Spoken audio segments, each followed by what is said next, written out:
The moment the dining room went quiet, I felt it in my teeth. Not the normal kind of quiet that happens when someone important walks in. Not the polite hush of people trying to look classy. This was different. This was the kind of silence that drops like a metal gate. 1 second, Veluto Nero was all soft laughter and clinking glasses and that warm, expensive smell of butter and wine. The next second, it was like someone cut the power to the whole room. I was standing just behind the kitchen door, half in the heat and half in the glow, wiping my hands on my apron even though they were already clean. The ticket printer had been spitting out orders all night, and my brain was in that autopilot place where you move faster than you think. Then the silence hit, and my body knew before my mind did. Something was wrong. I leaned forward and looked through the narrow gap beside the doorframe, and my stomach turned cold. Eli, my son, was out there. He was not supposed to be out there. He was supposed to be in the little staff nook in the back, coloring in one of those cheap activity books I kept in my bag for emergencies, waiting for Grandma Mabel to finish her shift at the library and come pick him up. He was supposed to be safe, bored, annoyed, and alive. He was supposed to be anywhere except the middle of the dining room, and yet there he was, small shoulders squared like he had practiced bravery in the mirror, standing beside the best table in the place.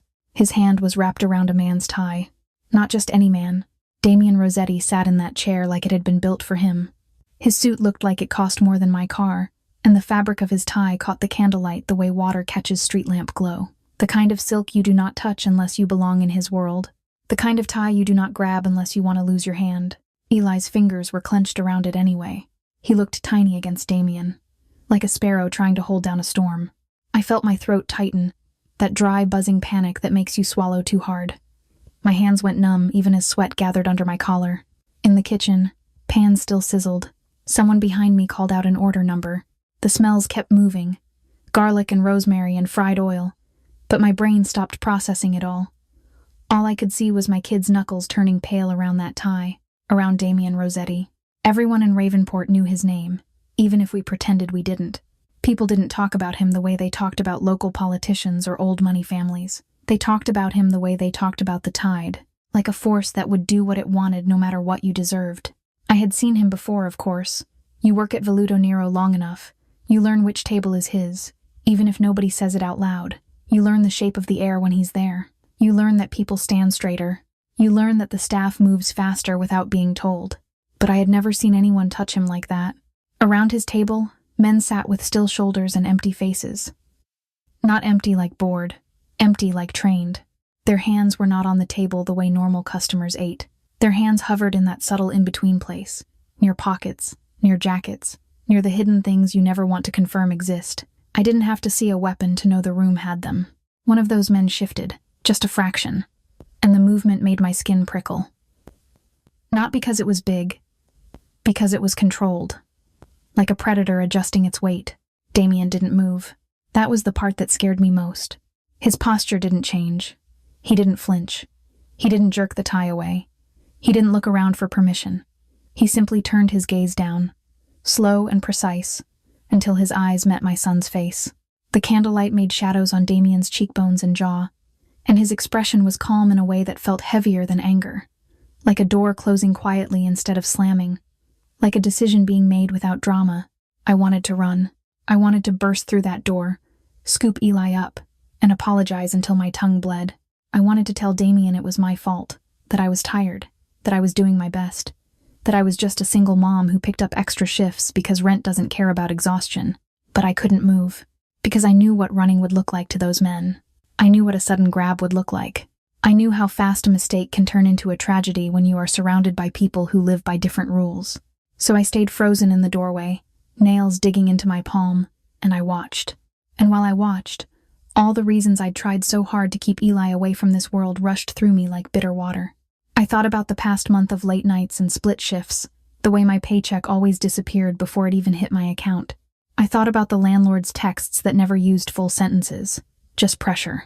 I thought about Mabel's tired hands, how she pretended she didn't mind helping, how she always said I was strong in that gentle way that meant she was worried. I thought about the rules I drilled into Eli like prayers. Stay where I can see you. Never follow strangers. Never walk home alone.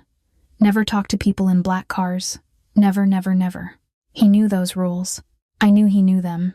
because he'd roll his eyes and repeat them back to me with that little boy seriousness that breaks your heart. He knew, so why was he here? Eli's face was tight, like he was holding back tears with sheer will. His shoulders trembled, not from cold but from the effort of staying upright. And still, he didn't let go. He wasn't smiling. He wasn't curious. He wasn't acting out. He looked like a kid who had run out of options. A memory hit me so hard it made my vision blur for a second. Last night, in our tiny apartment, I'd stood at the sink and let the water run too long because the sound covered my breathing. I'd told Eli I was fine. I'd forced a laugh.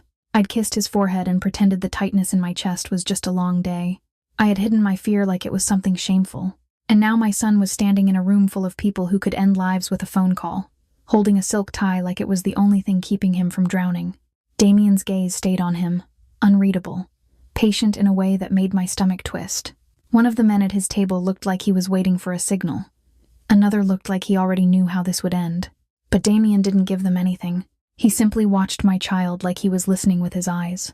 And in that moment, the truth landed in my chest with a sick kind of clarity.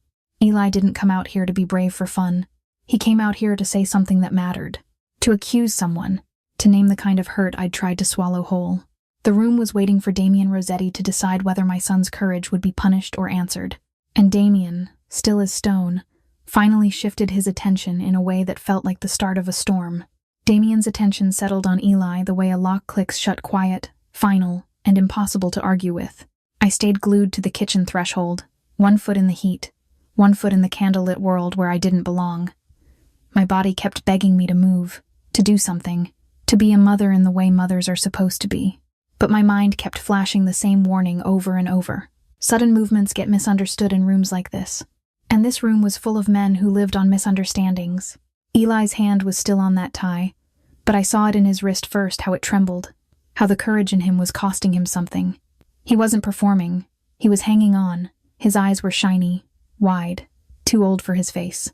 Damian didn't yank the tie away. He didn't raise his voice. He didn't lean forward like a man looking for a fight. He simply watched Eli with an unsettling patience, like he'd been trained to sit with fear until it told the truth. One of the men at Damian's table shifted, barely a breath of movement, and I felt my own muscles tighten in response.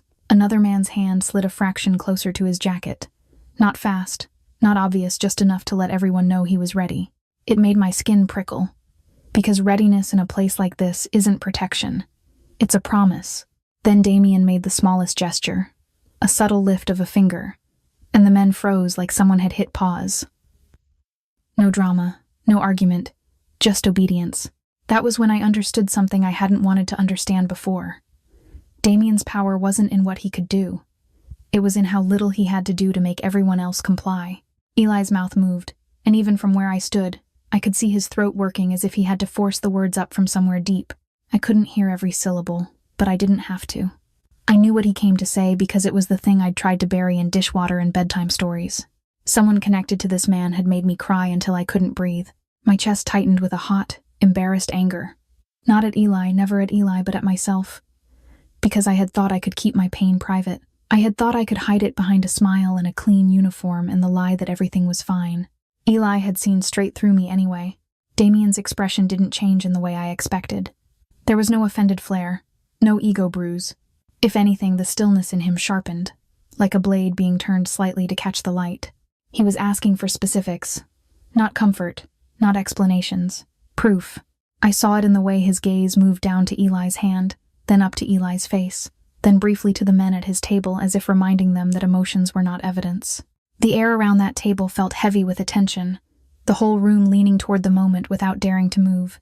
And Eli, brave little idiot that he was, didn't just accuse. He backed it up. His lips kept moving, faster now, like once he'd started he couldn't stop. He was describing a car. Not just any car, one he'd noticed near our building more than once. The words I caught were enough to make my stomach drop.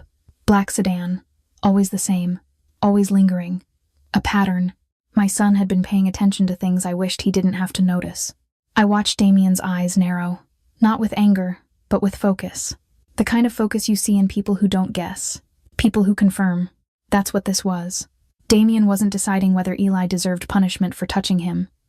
Damian was deciding whether Eli was telling the truth. I realized it with a jolt, and the relief that should have come with it didn't feel like relief. It felt like stepping onto thin ice and realizing it's either going to hold you or crack under your feet.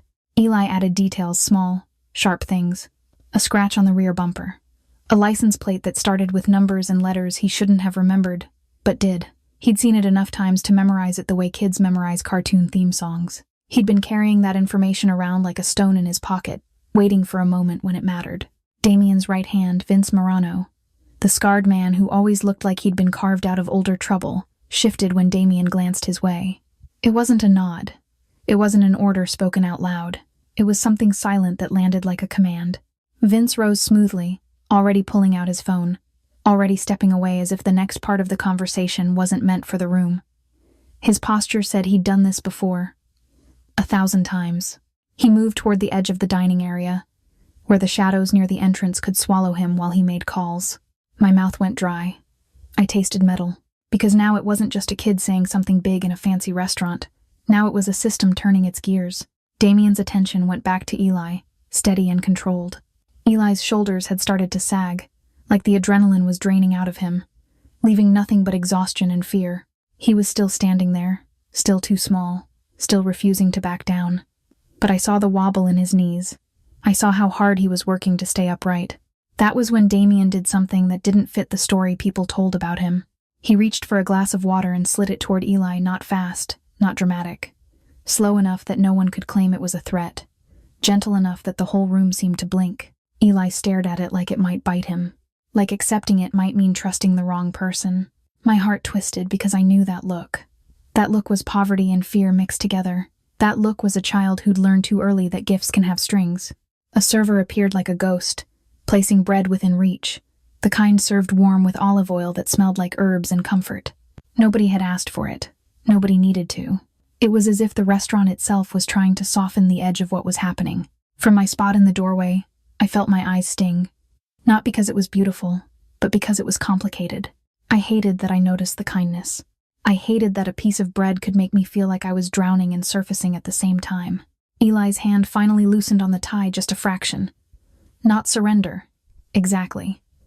More like his body admitting it couldn't hold that tension forever. Damian didn't flinch. He didn't punish the touch.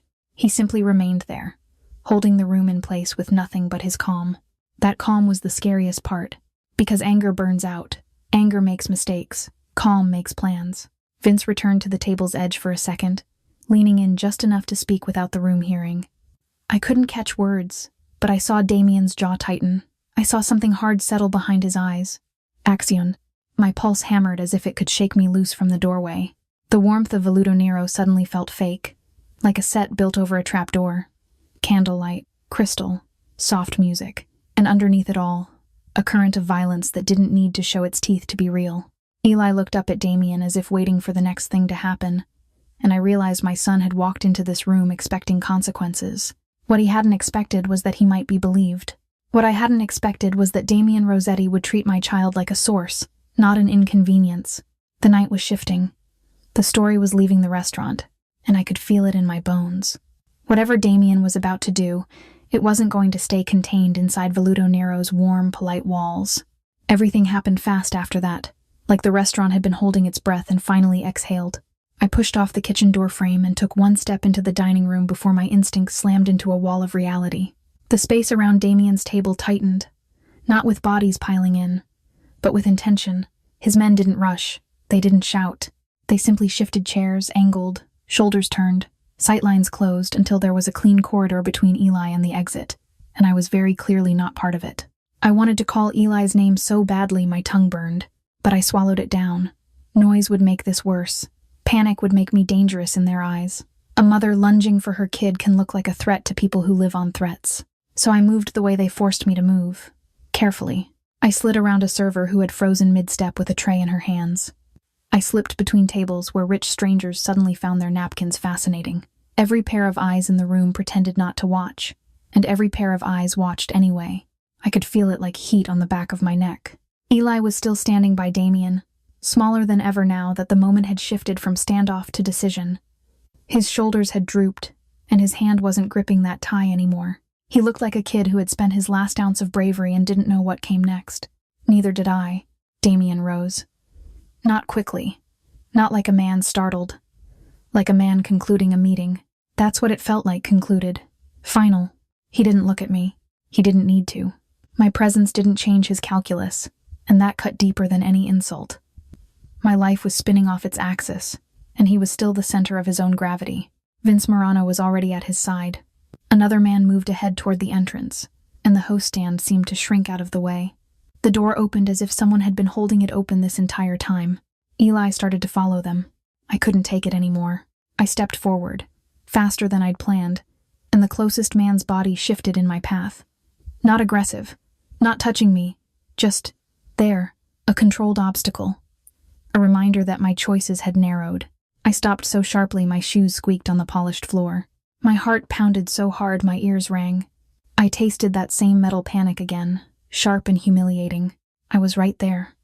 I could see my son's hair, the little cowlick I used to smooth down before school. I could see his hands still small, still innocent, still not meant to be anywhere near a man like Damian Rosetti. And yet I couldn't reach him. Not safely. Not in this room. Eli turned his head over his shoulder once, and I'll never forget his face in that second. He didn't look like he was asking permission. He looked like he was asking me to trust him, like he had made a choice and needed me to understand it was already made.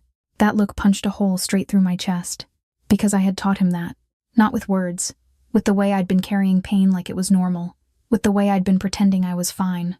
The memory came back in ugly flashes, too bright and too close. Last night, after my shift, I'd walked up the stairs to our apartment with my shoulders tight and my jaw clenched, like if I held myself together hard enough, nothing could spill. I'd gotten inside and locked the door twice, even though one lock should have been enough. Eli had been at the table, coloring, humming to himself in that soft way kids do when they feel safe. He'd looked up at me and smiled like my smile was his favorite thing in the world, and I had lied. I'd gone to the sink and turned on the water, letting it run while I washed my face, scrubbing too hard like I could erase the night off my skin. I'd stared at my reflection and practiced looking normal. I'd forced my mouth into a curve, even though my throat felt tight, even though my eyes burned. When Eli asked if I was okay, because of course he asked, because he always knows, I'd nodded and made my voice light. I'd acted like tears were a private inconvenience instead of a warning sign. I'd tucked him into bed and kissed his forehead and whispered that everything was okay. I hadn't realized the message I was leaving behind. If Mom hides her fear, I have to handle it myself. Now that message was walking out the front door of Veluto Nero in the form of my 7-year-old son, following a mafia boss into the night. I tried again. A half step, a desperate lean, and the same controlled wall of a man shifted with me. Still no contact, still no overt threat, just an unspoken rule. You don't cross this line. Outside, the night air hit like a slap, cold and clean and brutal after the kitchen heat. I pushed through the doorway anyway, craning to see past bodies in black coats. A black car waited at the curb, engine already on, idling with a quiet hum that sounded expensive. Its windows were tinted dark enough to hide a whole world. Streetlights reflected on the paint like thin water. Damian moved toward it without looking back. Eli was guided, not dragged, not forced, but shepherded into the back seat. My legs finally found motion. I stumbled forward, calling out without sound, the way you do in nightmares when your mouth won't work. The rear door shut. The car eased away from the curb. It didn't peel out. It didn't make a scene. It simply left, smooth and efficient, like the decision had been made long before the tires started turning. I stood on the sidewalk with my hands half raised, fingers curled as if I could still grab Eli's sleeve if I reached far enough. And then there was distance. That was the cruelest part. Not screaming, not violence, just distance. I became an observer to my own life. I don't know how long I stood there before my body remembered how to breathe. The restaurant behind me kept existing. Laughter restarted in little bursts like people were proving to themselves they were safe. The music resumed its soft strings. Someone inside clinked a glass. Meanwhile, my child was disappearing into a car I could not follow. Later, when I replayed it in my head and I replayed it 1,000 times, I remembered something else. Not words exactly, because I was too far to hear clearly, but I remembered the shape of Damian's attention. The moral frame he carried like a coat. He wasn't treating what was happening like random cruelty. He was treating it like a failure in a system. Like something broken inside the machine that had allowed a kid to see a black sedan outside our building. Like something sloppy and unacceptable. It was the kind of mindset that doesn't just punish. It corrects. That thought should have comforted me. Instead, it made my stomach twist. Because corrections have consequences. And my son was in the middle of one. I didn't see where they went. Not exactly. But I saw enough. The direction. The way the car turned away from the riverfront lights and toward the darker arteries of Ravenport. Toward the industrial edge, where the city stopped trying to look beautiful and admitted what it really was. Warehouses, loading docks, long stretches of road with fewer streetlights. The places you don't walk through at night, even if you're brave. The places I knew too well. My hands started shaking in a different way, slower, heavier, because my brain finally connected the dots it had been avoiding. That direction wasn't just away. It was toward the same zone where my own fear lived. Toward the same kind of buildings where metal doors swallowed sound. Toward the nightmare I had washed my face to forget. And with that realization came the worst truth of all. Damian Rosetti wasn't taking my son away from danger. He was taking him straight toward the place where it started. The warehouse always smelled the same in my memory. Oil and rust. Cold concrete. That stale, metallic air that makes your lungs feel smaller than they are. Even before my eyes adjusted, my body recognized it like fear has its own fingerprint, and this place had left it on me. Dim emergency lights buzzed overhead, throwing sickly pools of yellow across the floor. The shadows between them weren't just dark.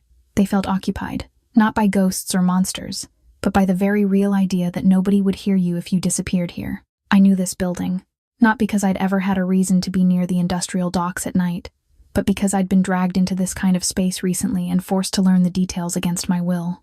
The way the air turns colder once you're fully inside. The way sound doesn't echo the way it should. The way your own breathing starts to feel loud and incriminating. I remembered the sting of plastic biting into skin zip ties, tight enough to remind you every second that your body wasn't yours. I remembered the dampness on the floor, not from blood or anything dramatic, just spilled water and cheap intimidation. The humiliating kind of fear where nobody has to hit you to make you break. They only have to show you how little you matter. That's what I was to them. Not a witness. Not even a problem. A loose end. Someone who had seen the wrong thing at the wrong time, or maybe just existed in the wrong place when someone needed a target. Someone easy to frighten because she had a child. Someone they could hold until they decided what to do with her. The thought still made my stomach clench, even as I stood there in the present of the memory, watching it unfold again through the lens of what happened next. The loading bay door sat half open, its metal ribs raised like a jaw. Outside, the night air was sharp and clean. Inside, everything was thick, heavy. Breathing felt like pushing through wet fabric. Two men stood near the entrance, the kind of posture that says, we're guarding something even if they pretend they're just killing time. Their faces were casual until the moment the black car headlights swept the interior and landed on them like a spotlight. Then they straightened. Not because they were startled, because they recognized who was coming. Damian Rosetti stepped into the warehouse like the shadows belonged to him. He didn't rush. He didn't look around wide-eyed like a man walking into danger. He moved with that same calm he'd carried in Veluto Nero, as if he'd walked into places like this his whole life, which, of course, he had. His suit looked out of place against the grime and metal, but he wore it the way some men wear armor, like nothing in the world could reach him unless he allowed it. And then I saw Eli. My heart tried to climb out of my throat. He was right behind Damian, his small figure swallowed by the scale of the building, his steps hesitant but determined. The child who should have been in bed on a school night was here, in the place my nightmares lived. I felt something snap inside me. Relief and rage, love and guilt, all tangled together so tight I couldn't separate them. Because if Eli was here, it meant my fear had leaked into him no matter how hard I tried to seal it away. It meant my I'm fine wasn't protection. It was camouflage. And kids don't feel safe in camouflage. They feel lonely. The guard's hands drifted instinctively toward places they shouldn't need to touch. A pocket, a waistband, a fold in a jacket. Subtle movements that screamed threat without making a sound. Then Damian's gaze lifted to them, and everything froze. It wasn't magic. It wasn't supernatural. It was discipline, the kind that comes from knowing consequences are real. The guards didn't just stop moving. Their entire energy shifted, like they'd suddenly remembered a rule they were about to break. Damian didn't need to raise his voice for the message to land.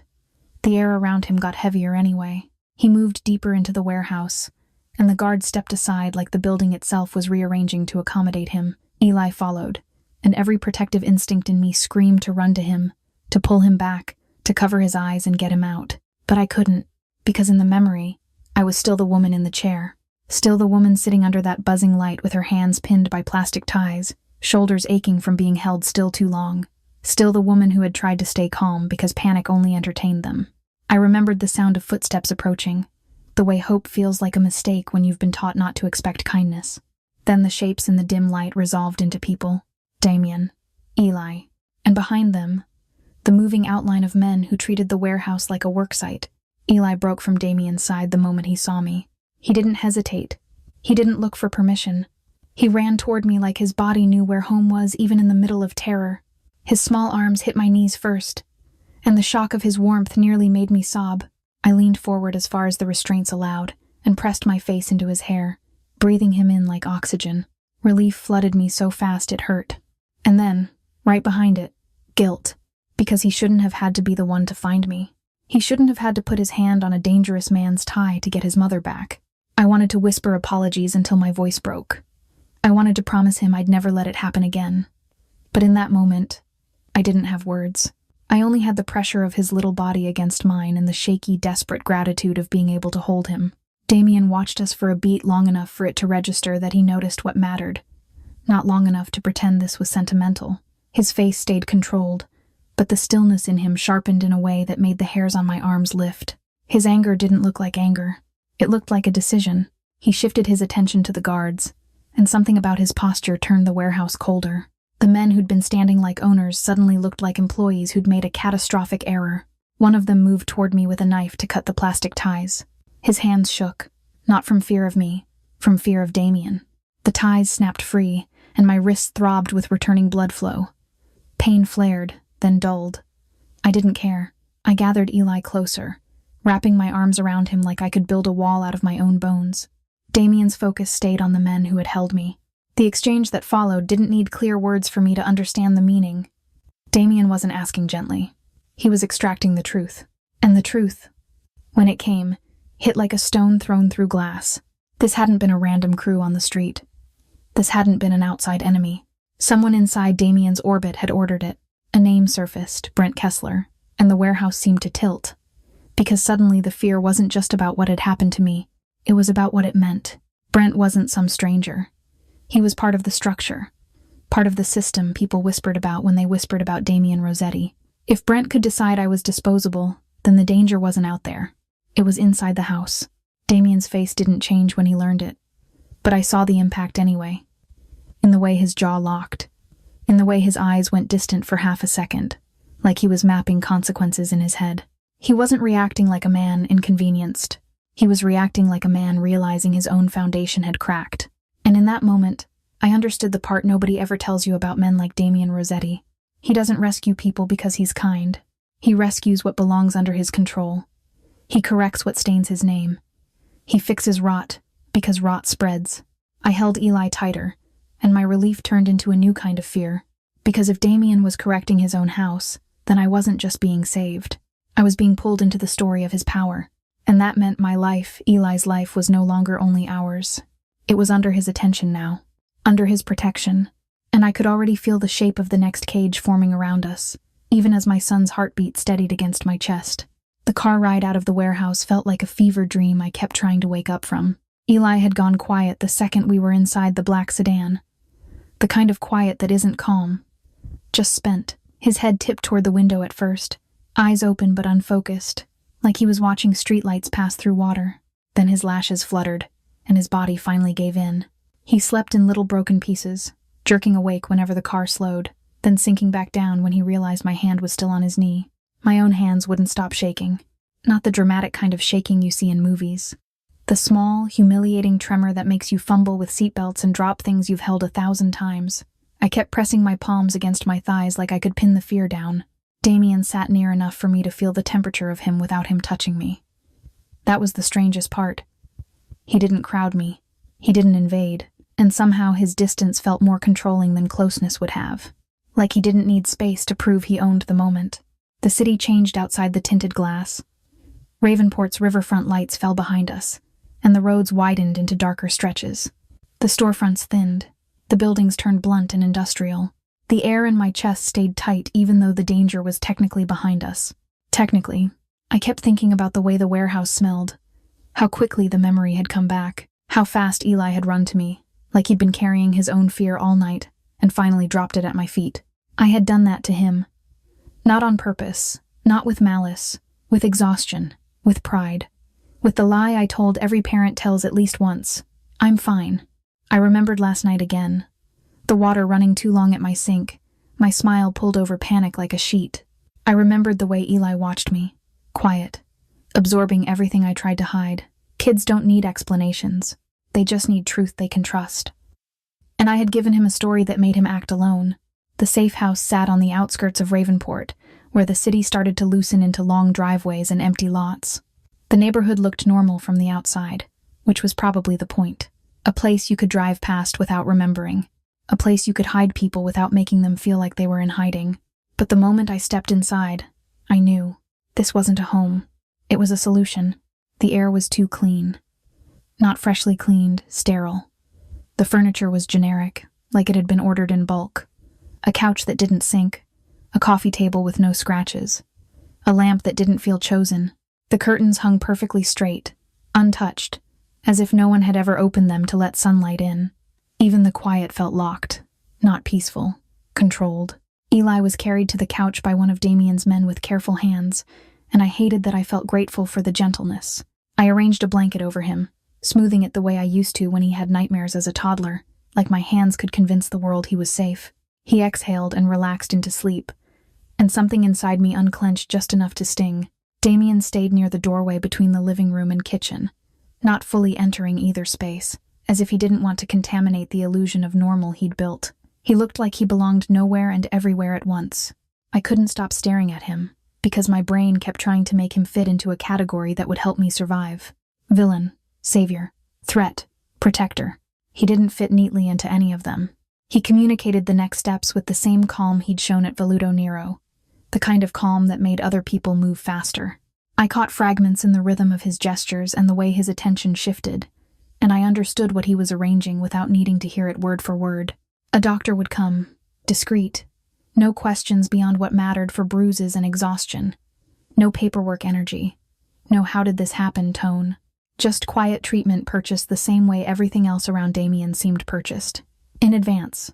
When the doctor arrived, he moved like a man who had learned the value of not being curious. He checked my wrists, the bruised ache in my ribs, the places my body had been forced to remember. He spoke in a low, professional murmur that never tried to pull a story out of me, and I realized something that made my stomach twist all over again. Even my privacy had been bought. The doctor left, and the house returned to its thick silence. Eli slept on, thumb curled near his mouth like the world hadn't tried to steal him twice. I stood at the kitchen counter, staring at a bowl of untouched fruit that looked too perfect to eat. The refrigerator hummed softly. The kettle sat pristine, as if nobody had ever boiled water in it for comfort. This place could keep us alive, and it could erase us too. My mind kept circling the same thought.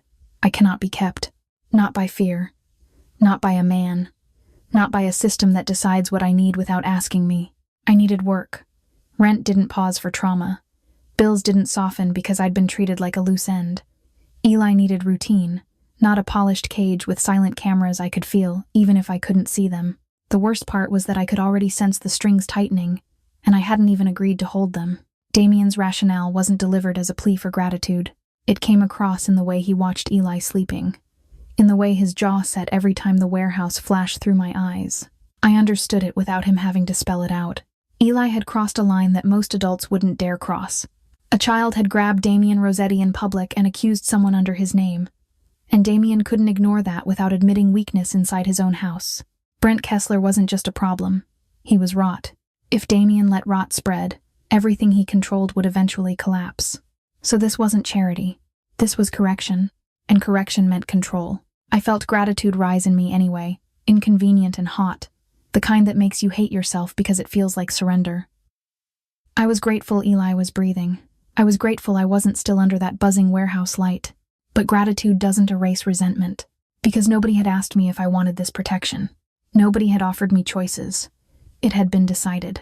I learned how far the decisions had already reached when I caught the next details in passing small logistics spoken around me like I was furniture. My job at Veluto Nero would be held. My schedule would shift to day hours only. Missed shifts would be covered, not as charity, but as if the restaurant itself owed me. Locks would be changed. A new deadbolt would appear before I even thought to buy one. My life was being rearranged by hands I couldn't see. I stood there in that spotless kitchen, and the boundary inside me rose like a wall. Not because I didn't need help, because I did, desperately, but because I needed to survive as myself, not as someone's protected asset. Then my fingers brushed something in my pocket, and I froze. A small object, hard and ordinary. A button, dark, simple, torn free from a shirt in the chaos of the warehouse.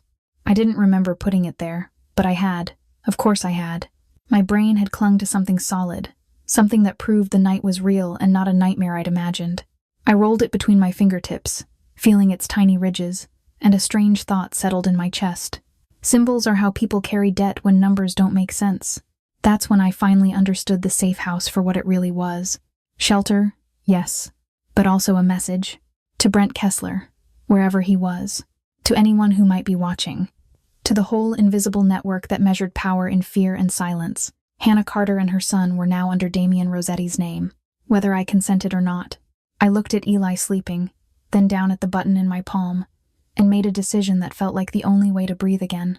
I was going back to Veluto Nero, not to beg, not to thank, not to ask permission, to reclaim routine, to stand in my own life again, to prove to myself and maybe to Damian that protection could not replace dignity. And if I had to carry a button like a secret to remind myself where the line was, then I would.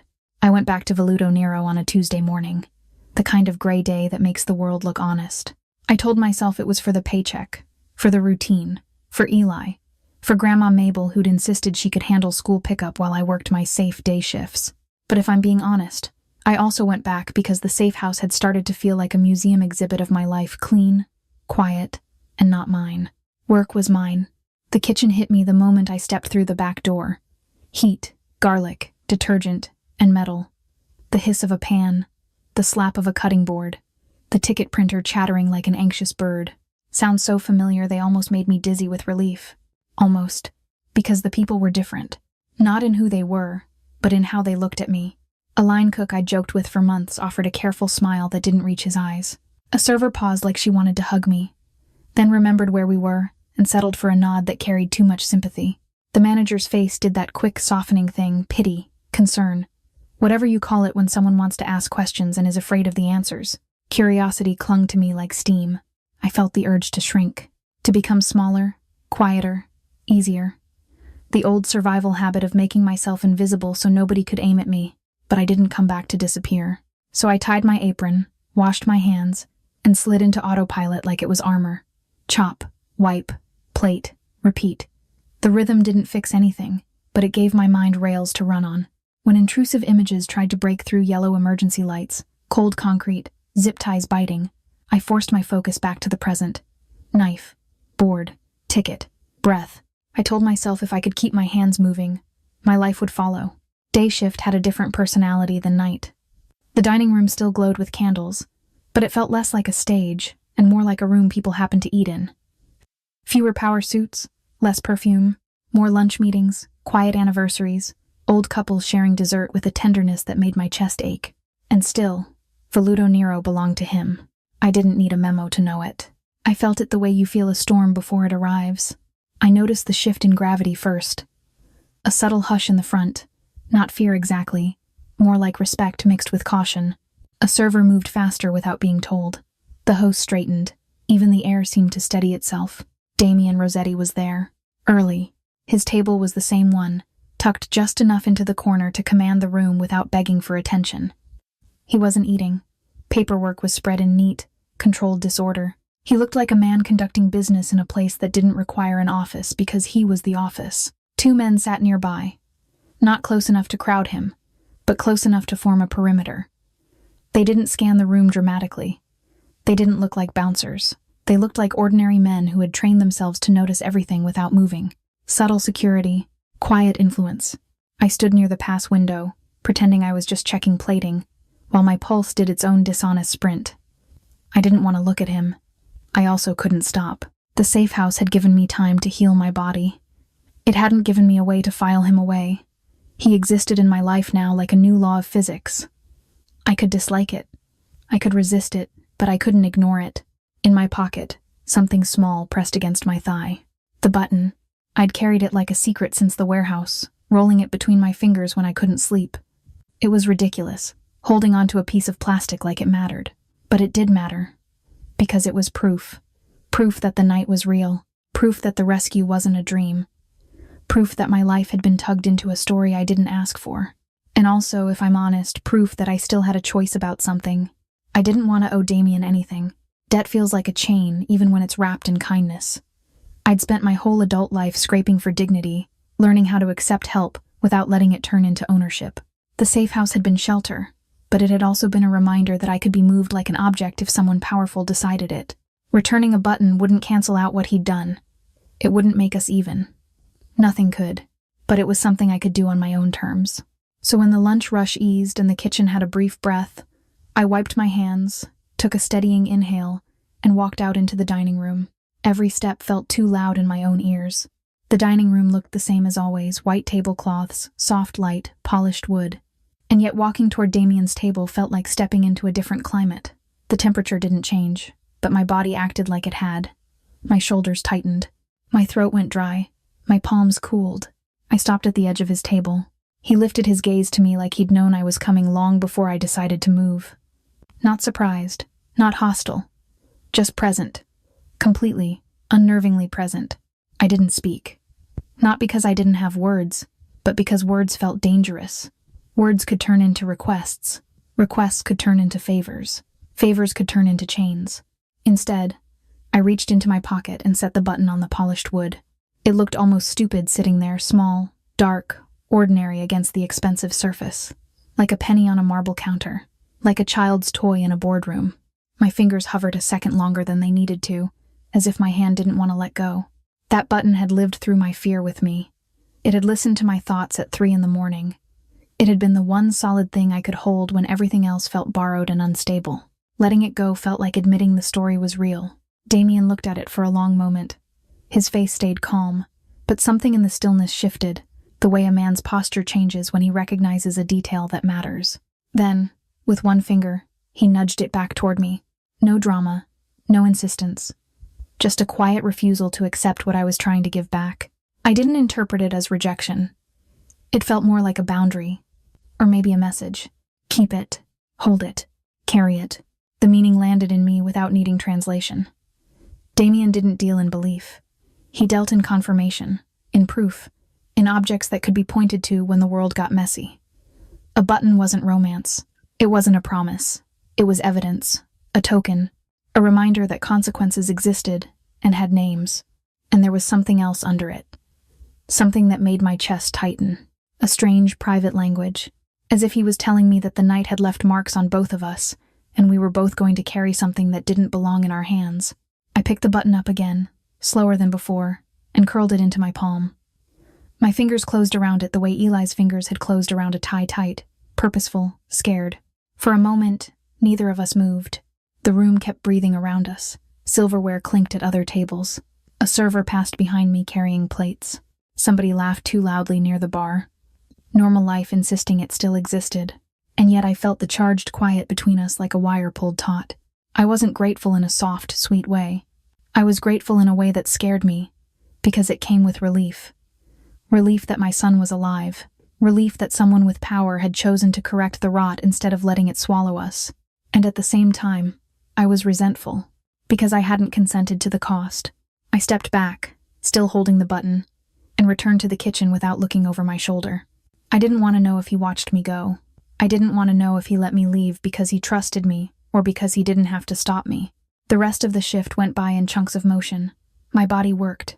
My mind replayed that silent exchange like it was a scene from someone else's life. When I clocked out, the late afternoon light had gone thin and cold. I walked to my car, keys between my fingers out of habit. Even though part of me knew I didn't need that tiny weapon anymore. I noticed it then. A black sedan, parked across the street, far enough to look casual, close enough to matter. The driver wasn't staring at me. He was staring through the windshield like a man watching a horizon. Protection, not asked for, not agreed to, already decided. My stomach tightened, not with fear exactly, but with the slow, creeping claustrophobia of being watched in the name of safety. I slid into my car and started the engine, and as I pulled away, I caught the sedan easing into motion behind me, not tailgating, not aggressive, just there. A shadow with a purpose. On the passenger seat, my hand opened, and the button rested in my palm. Small, ordinary, heavy as a debt I couldn't measure. And as the streets of Ravenport rolled past, one question looped through my mind, steady as the turn signals click. If this is what help looks like in Damian Rosetti's world, how do I accept it without losing myself? The first time I saw Blue Tide Laundromat, my arms were full of groceries, and my patience was thin. It was one of those ordinary afternoons that should have felt normal again. School pickup done. Eli chattering about a science worksheet. Grandma Mabel's list folded in my pocket like a promise I could still take care of the small things. I'd changed our route home on purpose. Not dramatically, just subtly. A different street. A different turn. The kind of choices you make when you don't want to admit you're still scanning for danger. The paper bags cut into my fingers, and the plastic handles of the milk jug left a dent in my palm. Eli walked close to my side, too close for a kid his age, as if he'd learned that staying near me was safer than being free. That thought always hit me like a bruise. Then I noticed it, this clean, stubborn rectangle of hope on a block that usually only lost businesses. A sign painted a deep ocean blue, hung above a door that looked newly framed. Blue Tide Laundromat. The letters were crisp, not faded. The paint on the door was fresh enough to still smell faintly like chemicals. The windows were clean in a way that didn't match the neighborhood, like someone had decided grime wasn't allowed here. Inside, machines hummed with a steady rhythm that felt almost comforting. Not the rattling, half-broken churn I expected from older places. This was smooth, newer, the sound of maintenance and money. I stopped walking without meaning to. That block had been tired for years. A pawn shop that never looked open. A shuttered barber that still had sun-bleached posters in the window. A storefront that had been vacant so long the "For Lease" sign had curled at the edges like a dead leaf. And now this. I found myself staring at a small pricing board taped to the glass. Wash prices that were lower than any place within miles. Dry cycles priced like someone cared more about people getting clean clothes than turning a fast profit. The kind of numbers that made you blink and wonder if you read them wrong. Hope, my brain whispered. Strategy, another part of me answered. Eli tugged lightly at my sleeve, asking with his eyes if we were going in. I hesitated, then nodded, because I couldn't teach him to fear every door in Ravenport, not if I wanted him to grow up with any softness left. The bell above the entrance chimed, bright and normal. The air inside hit me with detergent and warmth. It smelled like clean towels, like Sunday mornings I barely remembered, like a life where you weren't always counting quarters. Rows of machines lined the wall, stainless steel and glossy, their doors reflecting the overhead lights. A few customers sat on plastic chairs, folding clothes with the quiet concentration of people who've learned to turn small tasks into meditation. A television mounted in the corner played something cheerful without anyone really watching. And then a woman stepped out from a back office. Middle-aged, capable. The kind of person whose posture told you she'd run a household and a business, and probably a couple crises, too. She looked at me the way managers look at people who might become problems or solutions. Her eyes moved over my grocery bags, my worn sneakers, the way Eli leaned into my hip. Then she nodded once, like she'd reached a conclusion. She offered hiring, not as a pitch, not as a sales tactic, more like she was stating a fact she'd already decided was true. My first reaction was pride, hot and defensive. I already had a job. 2, technically. If you counted the way Veluto Nero drained my energy like it was an unpaid debt, I didn't want anyone offering me anything. Offers always came with strings, so I deflected the way I always did when someone got too close to my need. I made it about someone else. A friend, a neighbor, a person who could accept help without it bruising their dignity. The manager didn't push. She didn't act offended.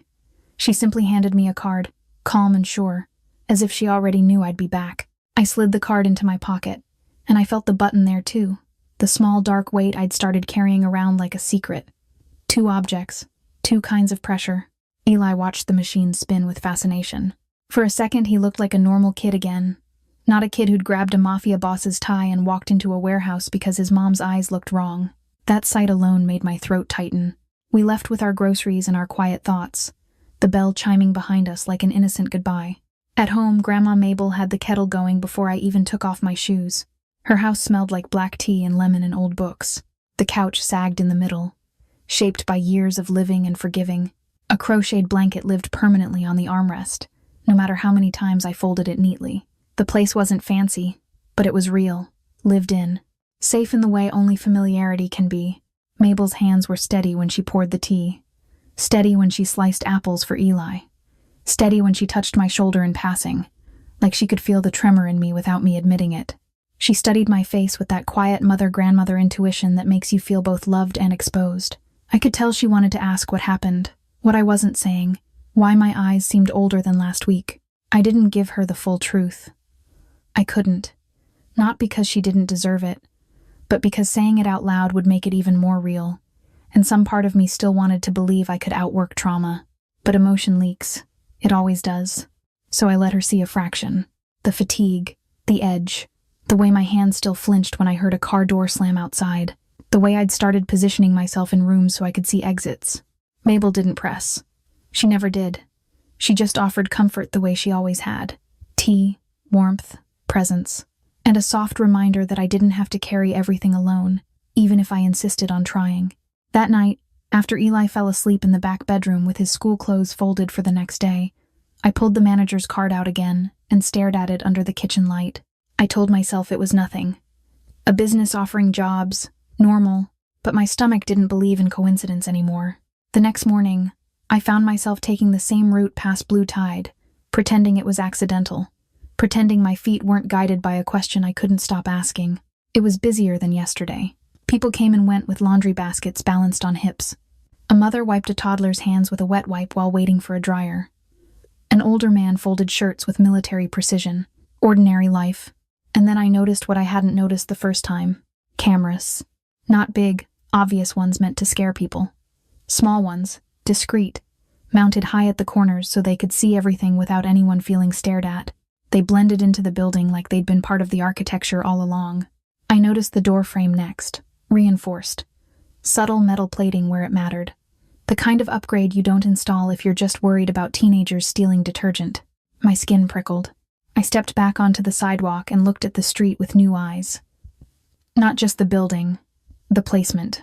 Blue Tide sat in a strange, perfect spot, halfway between my apartment and Eli's school, close enough to reach quickly, far enough from my building to keep danger from gathering at my door, positioned near an intersection with good sightlines, where you could see who was coming from both directions.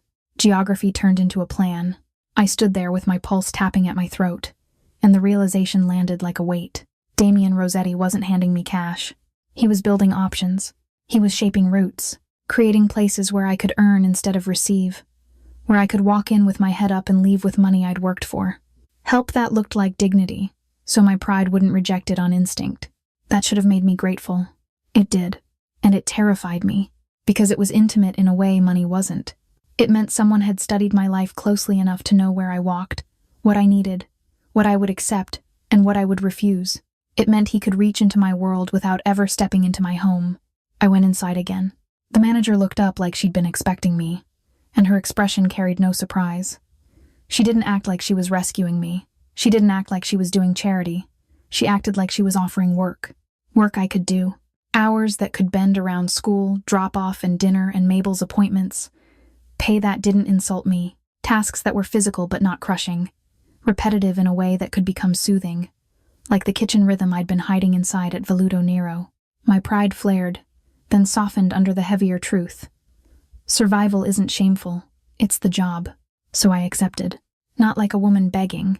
Like a woman making a practical decision for her kid. I walked out with a start date and a schedule and a strange, tight feeling in my chest that felt like gratitude tangled with resentment. I'd earned a job, and yet I couldn't pretend I'd earned the existence of the place. On the way home, I took a detour past the old vacant storefront down the block, the one that had been empty for months. The for lease sign was gone now. The windows were papered over like someone had started renovations. It hit me then, clear as a bell. This block hadn't been revived by luck. It had been revived by decision, a quiet intervention that wore the mask of opportunity. I gripped my grocery bag tighter, feeling the handles bite again, grounding me in something simple and real. In my pocket, the button pressed against my fingers through the fabric, proof of one kind of entanglement. Blue Tide was proof of another. As the days turned into a rhythm, Veluto Nero by day, Blue Tide in the afternoons, school runs, dinner, Mabel's steady presence, I started to feel something I hadn't felt in weeks. Momentum. Not peace, not safety, not fully, but momentum. The ability to plan more than one day ahead. The ability to breathe without the safe house's sterile quiet pressing in on me. Eli's shoulders loosened a little. He started talking more about normal kid things again. He laughed at cartoons. He asked for seconds at dinner like he trusted there would be more. And still, on certain corners I felt watched, not hunted, guarded. A black sedan, 3 car lengths back. A man in a hoodie lingering too long near the corner store. The subtle feeling of invisible hands shaping my path. The city was quieter now. But it wasn't asleep, and as my life finally began to hum with routine again, a cold thought slipped in and refused to leave. Rhythm can be interrupted, and in Ravenport, the interruption always comes when you least expect it. It was starting to feel like we had a rhythm again. Not the kind of rhythm that belongs to people who've never been afraid, but a workable one. Wake up, pack Eli's lunch, drop him at school, Veluto Nero's day shift, a quick drive across town, blue tide in the afternoon with the hum of machines and the smell of detergent that made clean feel possible, dinner at Grandma Mabel's when my energy ran out, homework at the table while Mabel's kettle sang softly in the background. Eli even started leaving his shoes in the hallway again, like a normal kid who believed he'd be coming back to the same place tomorrow. His drawings got brighter. He asked for seconds. He complained about math. Those tiny annoyances felt like miracles. And then the phone rang, and the miracle shattered. I was in the back room at Veluto Nero, counting out my tips and checking the time, thinking about pickup. The ticket printer was quiet for once. The kitchen had that mid-afternoon lull where even the steam feels tired. My phone buzzed in my apron pocket, and for half a second I almost ignored it, because I was finally learning how to breathe again. I answered anyway. The voice on the other end wasn't dramatic. It was professional, clipped, the kind of calm that doesn't match the words it's delivering. I caught enough through the haze that immediately filled my head. Eli had been present earlier. Eli had not shown up for dismissal. They were checking procedures. They were reviewing what they could. They needed me there. My body reacted before my brain did. My fingers went numb around the phone. Not cold, numb, dead numb, like the blood had drained out. My vision narrowed until the world became a tunnel, and everything outside it stopped existing. The kitchen sounds faded into a distant roar. My heartbeat rose up into my ears and started pounding like it was trying to warn me. I heard myself making sounds that were supposed to be words, supposed to be confirmation and questions, but it felt like someone else was speaking. Then the call ended, and the room didn't feel real. I moved on instinct. Pure checklist survival. Keys, wallet, phone, breathe. My hands shook so hard I dropped my keys once, then scooped them up like they were the last thing keeping me alive. I shoved through the back door into the cold air, and the winter bite hit my face so sharp it made my eyes water. It should have grounded me. It didn't. It only made me more aware of how fragile everything was. I walked too fast toward my car. I couldn't run. Running makes you look like prey, and my brain still remembered that rule even in panic. But every cell in my body screamed to sprint. I made it to the driver's side door, and my phone buzzed again. For one stupid second, I thought it might be the school calling back to tell me they'd found him in the nurse's office or the library or some harmless corner where kids forget time. Instead, it was a text. No name. No hello. No explanation. Just an address in Ravenport's industrial district, typed cleanly like a delivery location, and beneath it a timestamp. 30 minutes. That was it. My stomach dropped so hard it felt like the car beneath me shifted. I stood there with the phone glowing in my palm, and a thin, terrifying clarity cut through the fog. This wasn't an accident. This was a message. My fingers curled around the steering wheel when I got inside, gripping it so tight my knuckles ached. I forced myself to inhale slowly because if I hyperventilated, I would crash. And if I crashed, I would lose time I didn't have. The drive blurred into fragments. Turn signals. Red lights. A truck that moved too slowly in front of me. My foot tapping the brake. Then the gas. Then the brake again like a prayer. My mind tried to show me every nightmare at once. Eli frightened. Eli hurt. Eli calling for me, and I shoved it away with brute force. Not because it wasn't possible. Because I couldn't drive if I let myself see it. So I made my brain smaller. Street name. Lane. Mirror. Next turn. The city changed around me, as if it sensed what I was heading toward. The comfortable parts fell away. The streets widened. The buildings turned blunt and industrial. The air got emptier. The sky looked lower. My phone stayed on the passenger seat, screen dark now, but the address burned in my head like a brand. When I reached the location, my pulse spiked so hard I thought I might black out. A shipping facility sat behind a cracked parking lot, half abandoned, the kind of place you drive past without seeing. Loading docks dark, windows dusty, a chain-link fence that looked more symbolic than secure. The lot was open enough to make me feel exposed the moment I pulled in. Then I saw the car. Damian Rosetti's vehicle was parked near the entrance, positioned like it owned the ground it sat on. Relief hit me first, hot and dizzying, and then terror, because relief in this world always comes with a price. I threw my car into park and got out so fast my door didn't close properly. The winter air sliced through my jacket. My legs felt both weak and overcharged, like I was running on electricity. The building door opened before I reached it.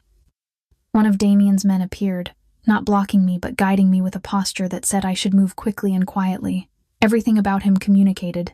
Eli is here. Eli is alive. Don't waste time. I stepped inside, and the smell hit me dust and metal and cold concrete. My throat tightened again. Industrial spaces always did that now. My body kept mistaking them for the warehouse. I followed the corridor into a wide room, and my eyes found Eli immediately. He was sitting on a metal folding chair, too small for it, feet not quite reaching the floor. He clutched a juice box with both hands like it was an anchor. His face was pale. His shoulders trembled, but his eyes were open. He was breathing, alive. I crossed the distance in 2 strides and dropped to my knees in front of him, pulling him into me so hard I felt his ribs under my hands. His body shook against mine, and for a second he tried to hold himself together, tried to be brave the way he always tried, but then he melted, the way kids do when they finally feel safe enough to stop pretending. My relief was so big it made me furious. Furious at whoever had targeted him. Furious at the universe. Furious at myself for thinking the rhythm meant we were out of the woods. I pressed my face into his hair, breathing him in, and my mind screamed questions I couldn't form out loud without breaking him further. Where had he been taken from? Who touched him? How close had I come to losing him? I looked up, and Damian was there, standing a few feet away like a shadow with a backbone. His expression was controlled, but there was something colder in the stillness than usual. Not anger like a flare, anger like a sealed vault. I understood his explanation in pieces, not because he gave a speech, but because the situation laid itself out in the shape of his calm. Someone connected to Brent Kessler's leftover crew had tried to send a message. They'd chosen the most unforgivable target, my child. They had wanted me to feel powerless. They had wanted Damian to look careless. They had wanted to prove that rot still had teeth, but Damian had intercepted it. The certainty around him made it clear he wasn't guessing. This wasn't a comfort line meant to soothe me. It was an assurance built on action already taken. There would not be another attempt. That should have made me feel safe. Instead, it made my stomach twist harder, because it implied what it cost to make a promise like that. I held Eli tighter, my fingers stroking the back of his sweater, grounding myself in the physical proof that he was okay. He sipped the juice box in tiny pulls, still shaking, still trying to be strong. Then the real twist landed quiet, almost accidental, and it hit me harder than the threat itself. Damian hadn't found out in time by luck. He had eyes on us, not just on me at work, not just on the safe house days, on our actual life, our roots, our school runs, the spaces between home and normal. He never stopped watching after the warehouse. That was how he reached Eli first. That was how my son was alive in my arms instead of missing in some endless night. The realization made heat rise in my chest, anger and gratitude tangled so tight I couldn't separate them. Part of me wanted to scream about boundaries, about privacy, about the way being monitored feels like being owned. Another part of me couldn't breathe at the thought of what would have happened without it. I sat there on the cold floor with Eli pressed against my body, and I understood something I hadn't wanted to fully admit before. Protection, in Damian Rosetti's world, doesn't ask permission. It acts, and yes, it saves. But it also takes. When we finally stood to leave, Eli's hand slipped into mine, small and trusting, and my throat burned with the weight of everything I couldn't fix. I walked him out of that facility alive, but I carried a new knowledge with me like a stone. Being under his protection had a price, and I was about to learn how much of myself it would cost. We got home with Eli's hand stuck to mine like he was afraid the air could steal him again. The apartment looked the same, our crooked family photos, the scuffed baseboards, the little stack of mail I kept meaning to sort, but my nervous system didn't believe in same anymore. I locked the door, then checked it again. I listened for footsteps in the hallway even when there weren't any. My eyes traced the corners of the ceiling like danger could cling there. Eli went straight to the couch and curled up under the blanket Grandma Mabel had crocheted years ago. He held it tight like it was armor. I tried to act normal in small ways, because mothers learn that normal is sometimes the only medicine you can afford. I warmed leftover pasta. I set out apple slices. I asked him about his homework the way I always did. Even though my voice sounded like it was traveling through cotton, he answered, but his eyes kept flicking toward the window, toward the door, toward the invisible places fear likes to hide. Every time the heat clicked on, I flinched. I hated myself for that. By bedtime, I was moving on autopilot again, teeth brushed, pajamas on, a story read with my finger following the lines so I didn't lose my place.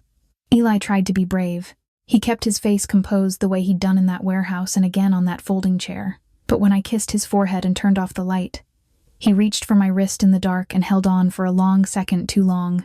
That grip said everything he didn't have words for. So I sat beside him until his breathing evened out.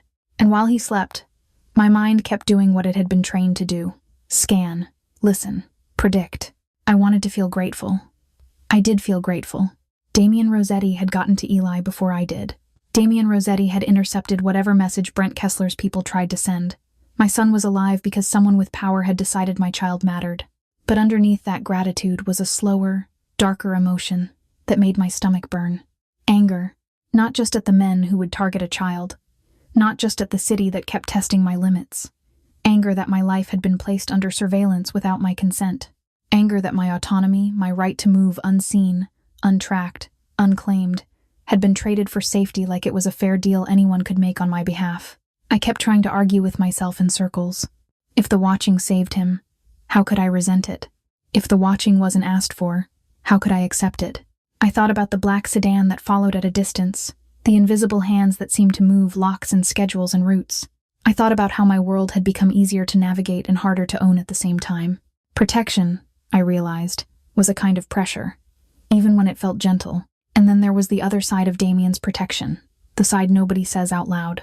Brent Kessler didn't send another message. He didn't show up in whispers. His name stopped circulating. The tension that used to hang around certain corners of Ravenport dissolved like smoke after rain. Even at Veluto Nero, where rumors traveled faster than tickets through the kitchen, the staff stopped mentioning him as if his existence had been erased from the building. No one told me what happened. No one needed to. I understood Damian's brand of finality, without having to witness anything. Brent was simply gone from our orbit, removed the way a diseased tooth gets pulled so the infection doesn't spread. That knowledge sat heavy in me, not because I wanted revenge, but because it meant something about my life now. I wasn't living in a world where mistakes got second chances. I was living in a world where consequences were quiet and absolute. Weeks passed anyway, because time is rude like that. It keeps moving whether you feel ready or not. We rebuilt in pieces. Veluto Nero day shifts became routine, the kitchen's heat and noise returning a sense of control to my body. Blue Tide laundromat started to thrive in a way that felt impossible for that block. The machines never stopped humming. Customers came for the prices, stayed for the cleanliness, and then kept coming because word of mouth is its own kind of miracle. Eli's nightmares didn't disappear overnight, but they loosened their grip. Instead of waking up every night, he woke up every few nights, then once a week, then mostly only when he'd had a stressful day. His drawings changed too. For a while after the warehouse, his sketchbook had been filled with dark shapes and sharp lines, like his mind was trying to draw fear out of him. By early spring, the pages looked different. Superheroes, dragons, bright capes, huge wings, the kind of creatures kids invent when they want to believe something strong can protect them. That both warmed me and broke my heart. Grandma Mabel kept being Mabel, steady, practical, loving in the quiet ways that don't require speeches. She made tea. She folded Eli's socks with the care of someone folding prayers. She watched me with those soft, smart eyes and never once said, "I told you so," even when she had every right. Then one afternoon, about 3 months after the school threat, I walked into Veluto Nero and found an envelope waiting for me. It wasn't on the manager's desk like a paycheck. It was set aside with intention, my name written on the front in unfamiliar handwriting. My stomach tightened before I even opened it, because surprises had stopped being cute. Inside was a receipt, a security system installation at my apartment building, not just a cheap door alarm. Comprehensive coverage cameras, upgraded locks, entry monitoring, the kind of package landlords usually refused because it cost too much. Paid in full for 5 years. Maintenance included. No note. No signature. No explanation. Just the clean, cold proof that it had already been done. I stood there with the paper in my hand, feeling my breath catch. Part of me wanted to cry from relief. Part of me wanted to tear it in half out of pure stubbornness. Part of me wanted to march into the dining room and demand answers I wasn't sure I wanted to hear. Instead, I folded the receipt carefully, like it was fragile, and slipped it into my purse beside the button I still carried. Because by then, I'd learned Damian's language. He didn't send flowers. He sent infrastructure. He didn't ask if I wanted help. He built it into my life until refusing felt like stepping into traffic. At home that night, I stared at the receipt under the kitchen light, while Eli worked on homework at the table. His pencil scratched across paper, steady and focused. The simple sound made my throat tighten. I wanted to believe this was just protection, but it felt like a claim. Not ownership exactly. Not possession. A declaration to the world that Hannah Carter and her son were not available targets anymore. That declaration was worth something, and I couldn't stop asking myself what it cost. Over the next few weeks, I started noticing small things that felt mirrored. Not obvious, not dramatic. Just subtle signals that suggested Damian wasn't the only one watching. That he too held on to proof. That he too carried reminders of the night everything shifted. I'd catch a glint of something in his car when it was parked outside Veluto Nero. I'd see him pause in a way that made me think of the button in my pocket. The tiny symbol I'd never managed to return. It started to feel like we were both carrying the same story in different forms. And that scared me more than the cameras did. Because cameras are easy to name, easy to resent, easy to rationalize. But symbols? Symbols are personal. They create a private language between two people even when neither of them asks for it. By late February, Veluto Nero hosted a private event, a high-end gathering that pulled the whole restaurant into a different kind of energy. More security, more money, more eyes, the kind of night where everyone performed a version of themselves. I arrived for my shift with the security receipt tucked in my purse, the button heavy in my pocket, and a growing certainty I couldn't shake. Sooner or later, Damian and I were going to collide in a moment that wasn't scripted by chaos. A moment quiet enough to feel real. And whatever he was keeping, whatever symbol he carried was going to complete the circle. Veluto Nero on gala night didn't feel like a restaurant. It felt like a machine. The dining room glittered with money and perfume and laughter that carried just a little too loud, like everyone was performing ease. Behind the kitchen doors, we ran on heat and adrenaline. Ticket printers screamed, pans hissed. The expo line looked like a battlefield made of plates and garnished tweezers. Every order had a special request. Every guest had an expectation. And everywhere I glanced, there was security, discreet suits at exits, calm eyes that didn't belong to diners, a quiet tightening around the edges of the room. I kept my head down and my hands moving. Expediting gave me something to control. I called out timing in my own head, tracked plates, corrected mistakes before they left the pass. It was the same autopilot I'd used to survive the warehouse memories, just dressed up in white plates and sauce swirls. Still, I could feel the weight in my apron pocket. The folded receipt for the building's new security system, paid for 5 years like it was nothing. And the button, small, dark, stubborn, still living in my palm whenever my fingers slipped into my pocket for comfort. I didn't take it out. I didn't need to. I could feel it like a pulse. When the rush finally thinned for a moment, I realized my lungs were barely working. I stepped away from the line, told myself I was just grabbing air, and pushed through the back door into the alley. Cold hit my face like a slap. The music from the dining room turned into a muffled thump behind brick. Somewhere down the street, a car passed, tires whispering over winter-wet pavement. I leaned against the wall and tried to let my shoulders drop. I tried to remember what it felt like to stand outside without scanning. That's when I saw him. Damian Rosetti stood alone near the far end of the alley where the light was thinner. Not hiding. Exactly. Just out of sight. The way a man steps away from his own life for a minute so it doesn't crush him. He had a cigarette between his fingers, the ember bright for a second, then dimming as he exhaled. It didn't look glamorous. It looked like pressure finding an old exit. His posture was composed, but something in his stillness felt tighter than usual, like the suit jacket was holding more than his shoulders. I should have turned around. Instead, I stayed. Maybe because I was tired of being scared of every shadow.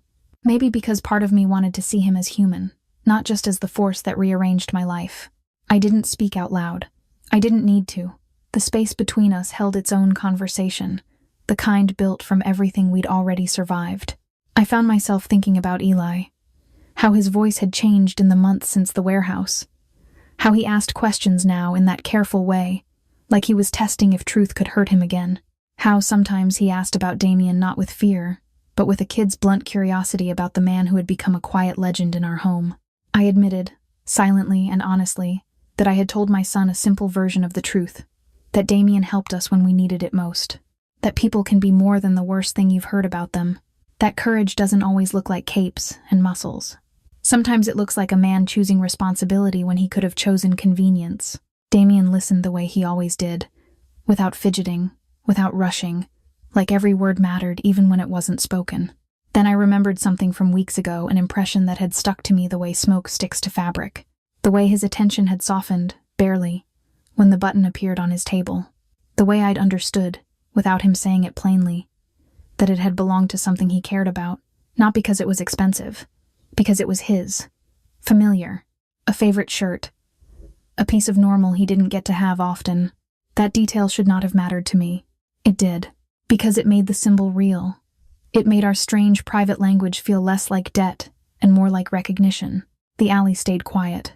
The ember faded.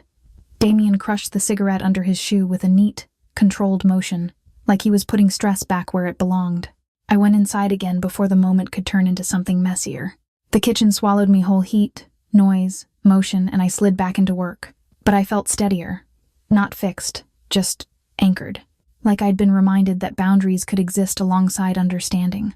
Hours later, when my shift finally ended, I walked out to the staff lot with my coat zipped up and my thoughts rattling. I unlocked my car, then paused, because a familiar vehicle was parked a few spaces away. Damian's. I didn't approach it. I didn't need to. Through his windshield, I saw it. A button, hanging from his rearview mirror on a thin thread, swaying slightly in the car's warm airflow like a quiet confession. Not my button exactly, just a button, chosen and displayed with intention. Proof that he kept a symbol too. Proof that the circle had closed. We both carried something from the night my kid touched the wrong man, and everything went silent. I sat in my car for a long second, hands resting on the steering wheel, and let the lesson settle in plain language. Courage can force accountability. Protection should never erase dignity.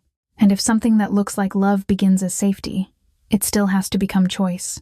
If this story touched you, I'd love to know what moment stayed with you the most and where you're watching from. And if you want more stories like Eli and me finding our way through fear and into something steadier, you can subscribe, and share. It helps more than you think.